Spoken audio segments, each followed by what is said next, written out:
नमस्कार दोस्तों। सावन महीने की कहानी। एक बार एक बुढ़िया थी, उसके एक बेटा भी था।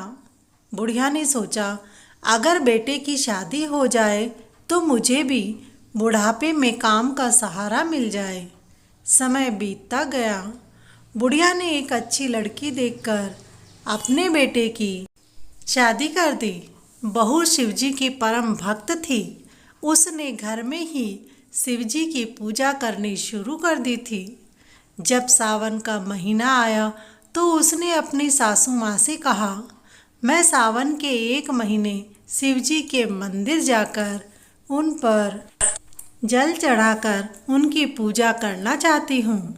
परंतु सासू माँ ने कहा, मंदिर जाने की जरूरत नहीं है, घर में ही पूजा पाठ कर लो। बहू दुखी हो गई। सुबह वह पानी लेने के लिए कुएं पर गई। रास्ते में कुछ लड़कियां मंदिर जाते हुए उसे मिली तो लड़कियों ने पूछा, आप दुखी क्यों हैं? क्या बात है? उसने कहा, सावन का महीना शुरू हो गया है और मैं शिवजी की पूजा मंदिर जाकर करना चाहती हूँ, परंतु मेरी सासू माँ ने कहा पूजा घर में ही करो।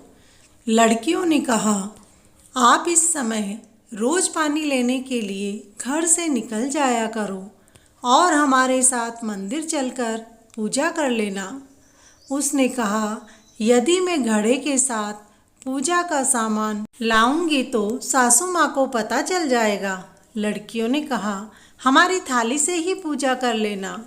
उसने ऐसा ही किया। रोज मंदिर जाकर शिवजी की पूजा कर लेती।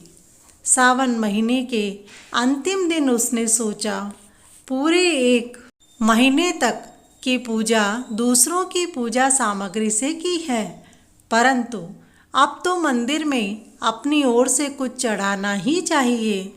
यही सोचकर उसने अपनी नाक की नथ निकालकर धोई और फिर शिवलिंग पर चढ़ा दी। घर आने के बाद सासू माँ को पता ना चले, इसलिए वह चुपचाप अपने काम में लग गई। लेकिन सासू माँ की नज़र जब पड़ी तो उन्होंने बहू से पूछा, बहू तुम्हारी नाक की नथ कहाँ है? बहू ने कहा, कहीं गिर गई है।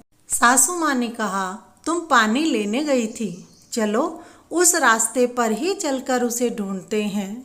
बहू ने डरकर कहा, नहीं सासू माँ, उस समय तो मेरे नाक में नथ थी, उसके बाद पता नहीं कहाँ गुम हो गई है। सासू माँ बोली, अभी तो तुम गोबर के उपले बनाने गई थी, चलो दोनों मिलकर वहीं ढूंढते हैं। दोनों वहीं पहुंचकर हर एक उपले को तोड़ने लगी। शिवजी के चमत्कार से हर थेपड़ी में नथ निकल रही थी। सासू जी ने बहू से पूछा, बहू यह कैसा चमत्कार है? तब बहू ने डरते हुए कहा, सासू माँ मुझे माफ़ करना, मैं आपके मना करने के बाद भी शिवजी के मंदिर जाती थी, परंतु मंदिर में चढ़ाने के लिए मेरे पास कुछ नहीं था, इसीलिए आज सावन महीने के अंतिम दिन मैंने नाक की नथ निकालकर शिवजी को चढ़ा दी थी। तब सासू माँ बोली, यह तो शिवजी का ही आशीर्वाद है। अगले सावन महीने में हम दोनों ही मंदिर जाकर जल चढ़ाएंगे और पूजा करेंगे। उसके बाद शिवजी के आशीर्वाद से उनका घर धन धान्य से भर गया। दोस्तों, कहानी पसंद आई हो तो लाइक ज़रूर करें।